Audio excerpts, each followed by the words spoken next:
Ahí están las hormonas gastrointestinales. Estas hormonas van a ser liberadas a toda la circulación, especialmente las hepáticas. Y es ahí donde la intercepción de las funciones en células blancas. O sea, toda hormona actúa sobre células blancas, no actúa directamente. Las células blancas, como dice su nombre, son células ya señaladas para que esas hormonas puedan ayudar a que esa célula ejerza su función. Por eso es que las células llenas van a ese lugar y esas células que son células blanco, entonces tienen receptores específicos para esas hormonas. ¿Cuáles son las hormonas importantes que están catalogadas en lo que es las hormonas gastrointestinales? Ahí están la gastrina, colecitina, secretina, inhibidor vasoactivo, motoglobina, las células G, células I, células S, células K, M, que van a ir a encontrarse en diferentes partes del circuito digestivo.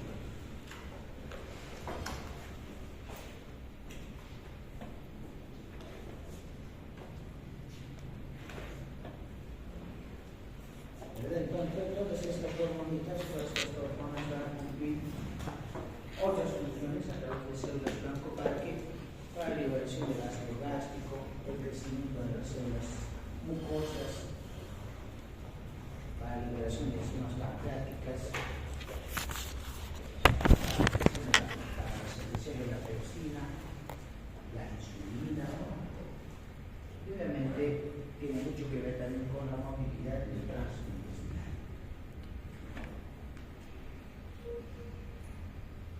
Cada una de estas hormonas va a cumplir una función especializada en lo que respecta a la movilidad gastrointestinal.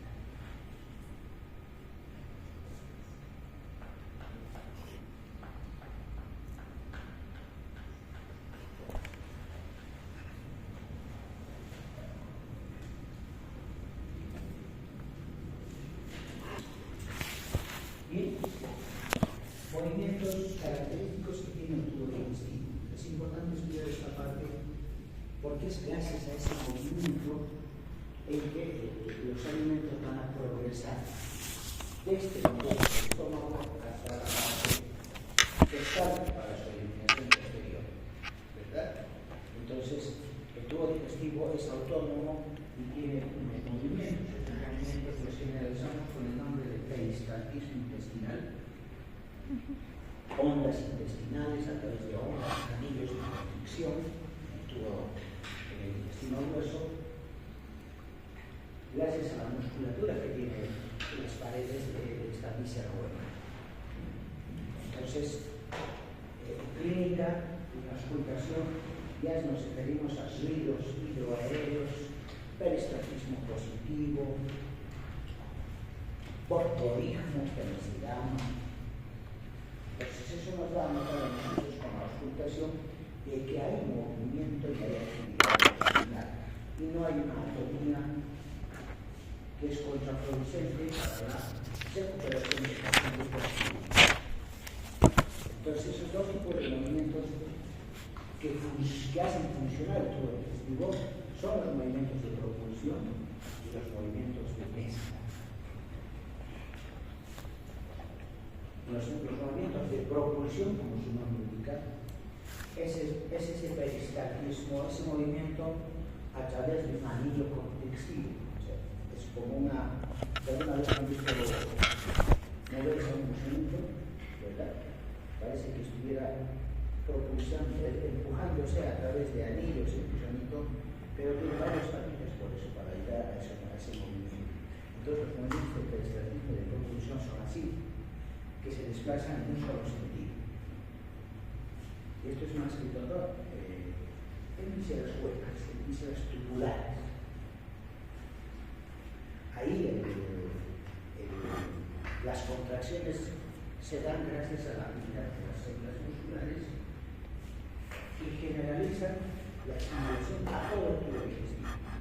No son independientes. Por eso decimos esa actividad es un sinsípil, ¿verdad? O sea, se va a estimular todas las células de un solo momento. Pues ¿para qué queremos eso? Para que el intestino vaya distendiendo su pared y vaya empujando el contenido que tiene dentro. Por eso decimos peristaltismo, anillos de constricción o contracción. Y obviamente los movimientos deben estar a través de estos movimientos se va a amasar, se va a desmenuzar, se va a trocear todo lo que es la masa alimenticia que está en ese sistema. Es como en las panaderías, por ejemplo, cuando tienen que ser grandes cantidades de algún tipo de preparado, entonces tienen unas ollas gigantes con unas aspas ahí, ¿verdad? Entonces ellos vierten todo el material de ahí y el aparato va amasando hasta dejarlo en su punto, la masa, ¿verdad? Que puedan procesar. Lo propio es que el estómago, con esos movimientos de contracción, movimientos de peristaltismo, hace que se amase, que se triture, que se vuelva una pasta. ¿Y esa pasta qué se llama? El quimo, ¿verdad? El quimo que va en línea a la primera porción del tubo digestivo, ya preparado para que pueda ser más fácilmente ya absorbido. Lo mismo ocurre, por ejemplo, dentro de lo que es los ejercicios de competición, por ejemplo. Si tú quieres desarrollar masa muscular lo más antes posible, lo más rápidamente posible, pues puedes comer proteína, ¿verdad? Puedes comer un trozo grande de carne, de pecho de ave y demás. Pero ya en el comercio puedes conseguir aminoácidos. O sea, como si estuviera bien predigerido. Y solamente tú consumes ya los aminoácidos que son más fácilmente asimilables para el organismo. Y no así tendrías que estar comiendo 2 kilos de carne y demás, con toda la grasa. Mientras los aminoácidos, ahí están los aminoácidos esenciales que ya te dan, ¿verdad? Incluso van un poquito más allá, ya te otorgan sustancias que son mucho más dirigidas hacia la parte muscular. Por ejemplo, la creatina es una sustancia que directamente para el músculo, para potenciar su actividad. Pero hay que tener mucho cuidado con esas sustancias en consumir paulatinamente, ¿no? No es consumir solamente creatina y vaya. Mejor es consumir aminoácidos, ven que son los aminoácidos esenciales, pero esos te van a ayudar a fortalecer la musculatura. Más el ejercicio que entonces, estamos hablando de un sistema nervioso intestinal,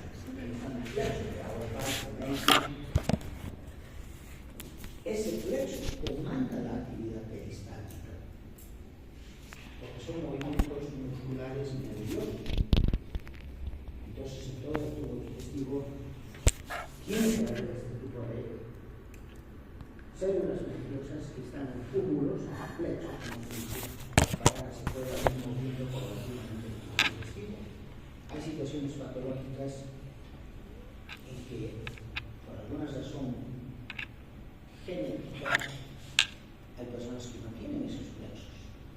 O sea, no hay un plexo, hay una ausencia congénita de esos plexos. Este plexo mecánico, entonces el peristaltismo no existe, no hay peristaltismo. Ahora, cuando se va a operar a un paciente,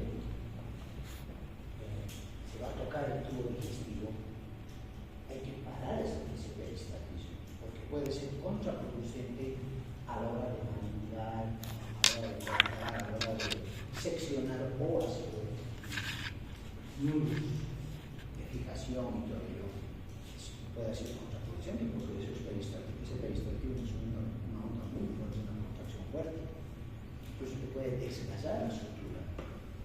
Entonces, en ese caso, se utilizan algunas sustancias para paralizar las terminaciones nerviosas que tienen estos plexos, especialmente el entérico.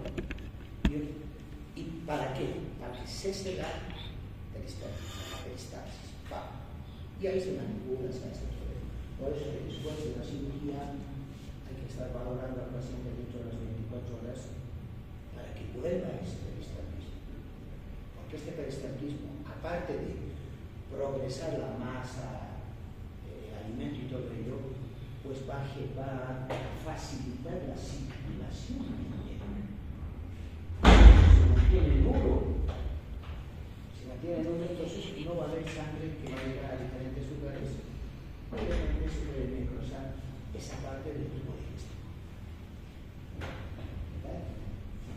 Entonces se necesita un plexo mioférico activo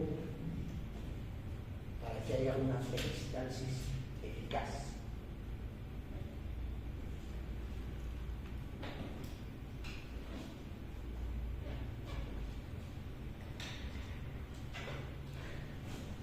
Bien.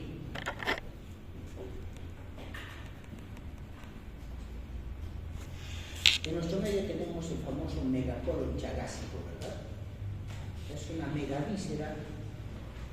O sea, el colon se alarga más de lo necesario, es muy grande. Entonces, como está muy grande ese intestino grueso, ese colon está muy grande, entonces es más fácil que se volvule, o sea, que se tuerza. Es como una salchicha, ¿verdad? Cuando das una vuelta así a la salchicha, se tuerce.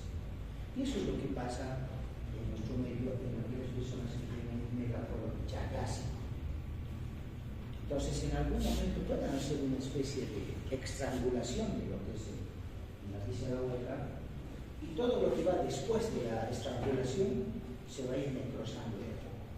Nuestros pacientes vienen inicialmente se los diagnostica como un abdomen agudo, así es eso, un abdomen agudo, con todas las características de distensión, deshidratación del paciente, porque hay un tercer espacio que se va formando ahí, porque el organismo, por el mecanismo de homeostasis que tiene, trata de vencer esa anulación del tránsito. Entonces, ¿qué hace el organismo? Le da más agua, le quiere dar más agua al intestino. Pero como no entra en ese lugar agua, entonces esa agua se va a un tercer espacio. Y la persona tiende a ser un abdomen grande, rojo, pánico. Entonces eso es quirúrgico. Directamente hay que abrir, antes que reviente la víscera hueca, hay que abrir, hay que sacar esa sección que ya no sirve, porque no ha recibido vascularización, entonces se han necrosado esa parte. Entonces se saca un pedazo grande y se vuelve a unir esa parte si es muy alta la modulación. Pero normalmente a veces cuando es muy baja, se está acercando más o menos por el asacismo por ahí, ya no te da lugar a unir los cabos, entonces se hace un ano contranatural, o sea, en la pared del estómago se abre una especie de boquita y ahí se lo estructura la parte distal del tubo digestivo. Entonces el paciente tiene que estar un mes por ahí con ese ano contranatural, o sea, defecando por ahí con una bolsita. Y pasa esa situación, pasa todo ese estrés que ha sufrido el tubo digestivo, se vuelve a la cirugía y se vuelve a unir los cabos. Pero lamentablemente a veces muy abajo es la ovulación, cerca del asacismo. Entonces a veces hay pacientes que quedan de por vida ya con su ano contranatural y eso es complicado. Entonces echadas no solamente afecta al corazón, también afecta a las vísceras huecas. Van a haber muchos casos cuando lleguemos a esta mano. Entonces, aquí retomamos esa parte, ¿no? La circulación intestinal, la circulación un poco sanguínea intestinal, o también denominamos la circulación esplénica.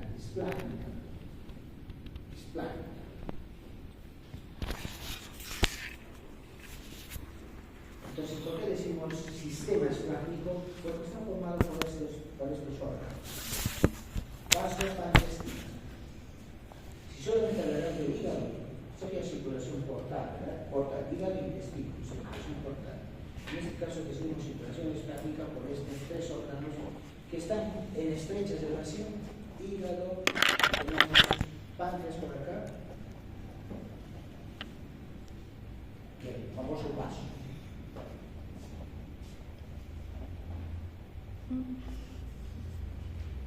Toda la sangre que va desde el intestino y a todos estos órganos. Va a circular por ahí todo el órgano. Eso se llama circulación portal en sanidad. ¿Por qué? Porque va a través de la vena porta. Sale del hígado toda la circulación y nuevamente va a recircular ese circuito. ¿Pero para qué se va a ese circuito? Porque tiene que eliminar partículas que no son, podemos decir, bienvenidas en ese sector, en estos órganos. Por eso es que el vaso es un órgano importante. Está catalogado entre los órganos linfáticos del vaso, porque limpia bacterias, limpia sustancias que pueden hacer daño al organismo. Entonces, si hay bacterias, partículas, bueno, ya patógenos que no nos interesan. Entonces, ¿qué pasa cuando a una persona se le saca el vaso por alguna razón? Entonces ya pierde un órgano importante que va a filtrar esas bacterias y todo. Yo recuerdo cuando estaba estudiando laboratorio, era un tipo así, un venían de la mole, pero él no tenía vaso. Se le sacaron un vaso porque sufrió una caída del caballo, no tuvo el vaso. Este muchacho se fue un día al mercado y en el mercado siempre se va a comprar fruta así. Te invitan, ¿verdad? Te hacen probar. Y vos agarras salsa adentro. Entonces él se come unas frutillas. Y puedes comer unas frutillitas ahí. Y ya. Obviamente las frutillas estaban contaminadas. No es que la frutilla tenga bacterias. Están con todas las verduras, pueden ser contaminadas porque manipula gente. Eso era el día viernes. El día sábado se sintió un poco mal. Se tomó algunas cosas él por su propia cuenta. El domingo ya amaneció demasiado mal, ya no. Y lo tuvieron que llevar al hospital. Y ahí él ya estaba, cuando llegó al hospital ya estaba en una sepsis. ¿Verdad? Porque la bacteria ha llegado más fácil a través de esta vía, porque no había vaso. El vaso que sufrió porque tiene salida grandemente. Como no había vaso, entonces directamente se ha ido al hígado y con la circulación portal, la bacteria se ha ido por toda parte. Eso es una sepsis. Y para el día, al domingo de la mañana, hizo un shock séptico y se fue. Imagínense, en menos de 48, 72 horas. Falleció el muchacho. ¿Verdad? O sea, ¿qué podemos decir ahí? Quizás en su momento no sabían que no existía el vaso, se ha tardado mucho tiempo en llegar al hospital. Pero ¿quién va al hospital dentro de las 24 horas de tener algo? Nadie, pues. De repente un día tienes un dolor de estómago, ¿qué me he comido? Te tomas algo, todo, y al día siguiente, no, pues no vas en las 24 horas. Pero por eso yo les digo que cuando una bacteria entra al organismo, ¿qué se llama? Sepsis. No, sepsis, no. Digamos, viene una muchacha que rasca. Y eso es fatal. Con los simientes contaminantes, la bacteria entra acá, ¿qué se llama? Una infección localizada. No lo tratas, no haces nada, esa bacteria gana la circulación. Eso se llama bacteriemia. Listo. Y como la sangre es un caldo de cultivo, va proliferando la bacteria y va invadiendo circulación y algunos órganos. Entonces parece entonces ya la bacteria está en todas partes. ¿Qué tenías que ponerle ese rato? Tenías que darle medicamentos, antibióticos de alta gama, ¿no? Lo que se maneja en terapia intensiva en realidad, ibuprofeno, meropenem, son unos misiles balísticos de alto alcance. Pero a veces no se hace eso porque el paciente ya viene de varios días de reposo. Y aunque seas el doctor House, no puedes hacer nada, no le pones al goteo de antibióticos para no se puede hacer. Bien, efectos intestinales y metabólicos sobre el aumento del flujo sanguíneo intestinal.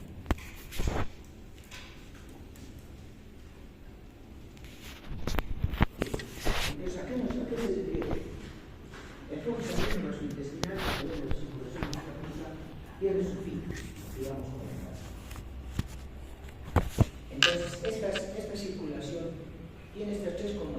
importantes. ¿Para qué? Primero, para que se liberen sustancias, hormonas peptídicas, para que ayuden al proceso de digestión. Para eso está la circulación. Para llevar sustancias, llevar hormonas, para eso está. Después, ¿para qué? Para que se ayude a la secreción de las glándulas intestinales, glándulas digestivas, glándulas gastrointestinales, para que ayuden a que estas células puedan vaciar su contenido. Y también de alguna manera equilibrar la concentración de oxígeno en la misma pared intestinal para que se aumente o para que se disminuya el flujo.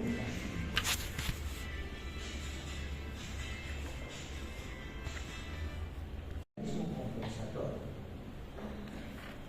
Esta circulación tiene que ser regulada, no puede haber aumento de la circulación esplácnica o disminución, porque gracias a esta circulación se puede generar este tipo de control tanto de la liberación de sustancias, secreción de sustancias gástricas, intestinales, y por otra parte equilibrar esa circulación. Tiene que haber ni aumento ni disminución de la circulación esplácnica.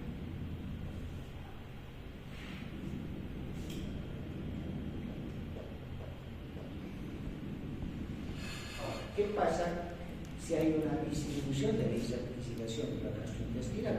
O sea, hay una disminución de la circulación esplácnica. Otros órganos necesitan más circulación que otros, ¿verdad? Todos necesitan circulación, sí, pero hay algunos que necesitan más perfusión sanguínea que otros, porque necesitan movilizar más cosas. Entonces ahí interviene la vasoconstricción simpática del glúpago a nivel muscular para bloquear en parte de esa circulación gastrointestinal en algunas áreas que no se necesita mucha circulación de ese. Por ejemplo, en el vaso no se necesita tener mucha circulación. Hasta que pase una característica de estas, entonces hay una circulación. Entonces la disminución de la agitación gastrointestinal nos favorece ¿para qué? Para poder perfundir otros órganos que necesitan mayor circulación.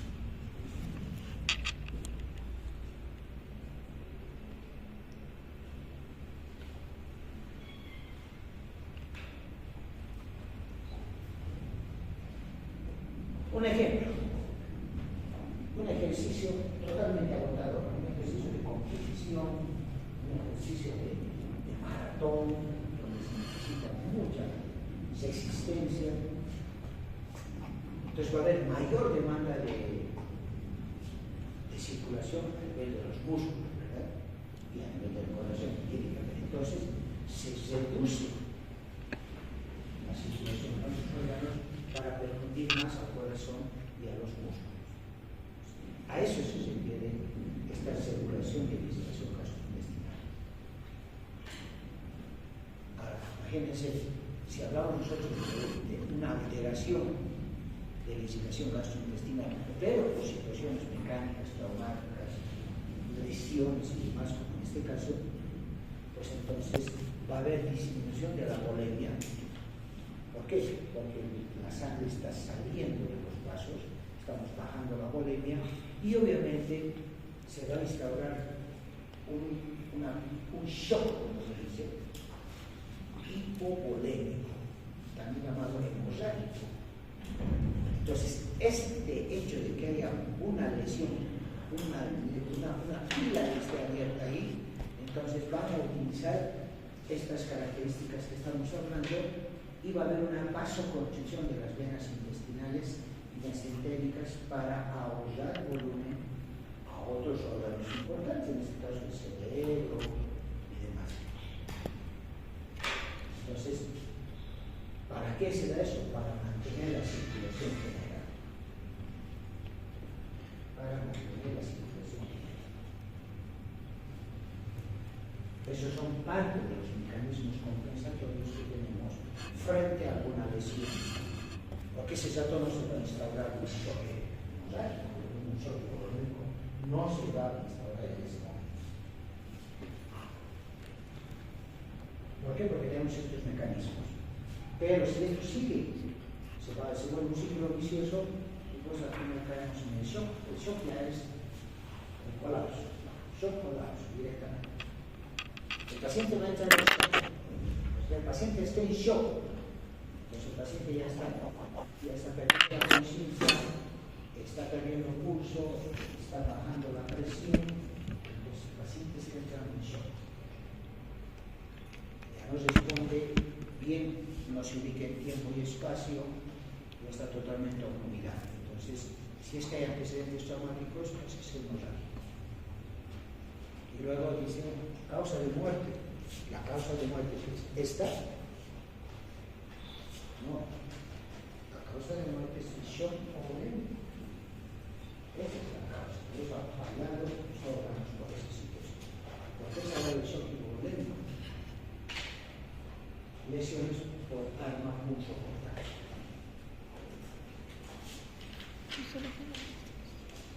Bien, entonces, resumiendo un poco, para que nosotros podamos aprovechar los nutrientes que vienen del exterior y que son necesarios para nuestra célula, porque la célula duerme, la célula come, la célula va al baño, la célula se toma. Si nosotros queremos mantener en condiciones adecuadas nuestro tubo digestivo, pues lo primero que tenemos que hacer es empezar de una buena masticación.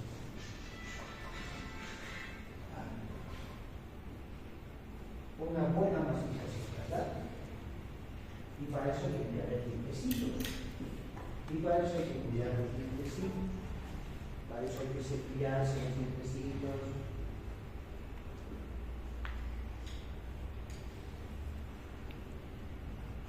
Ahí empieza el proceso de masticación, digestión, ¿verdad? Ahí están los incisivos, para qué sirven, los molares, para qué. Intervienen los músculos maxilares para poder desgrasar, para poder desmenuzar. Intervienen enzimas, amilasa salival, está ahí. Entonces no es agarrar un bocado y tragar de su saco, no, sin mascar ni nada. A veces estamos de hambre, llegamos a la casa y comemos, pero sin masticar ni siquiera. ¿Verdad? Ni siquiera masticamos y para de contar.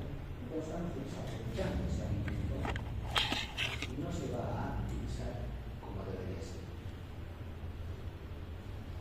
Entonces es bueno tener una higiene bucal, masticar entre 5 a 10 veces como mínimo una porción de alimento. Para eso está una cuchara, ¿no? La cuchara es una cantidad necesaria que tiene que echar a las pausas para poder masticar. Para eso no tenemos cucharón. ¿Y qué hace la gente? La izquierda está tragando la primera parte y la segunda parte. Y eso ya lleva a desórdenes primero de digestión. Y cuando forzamos mucho al tubo digestivo, de repente estamos varias horas sin comer y claro, mascamos el chicle, estimulamos el peristaltismo y empiezan a secretarse las sustancias y no tenemos nada en esto. Empezamos a quemar la fuerza gastrointestinal y la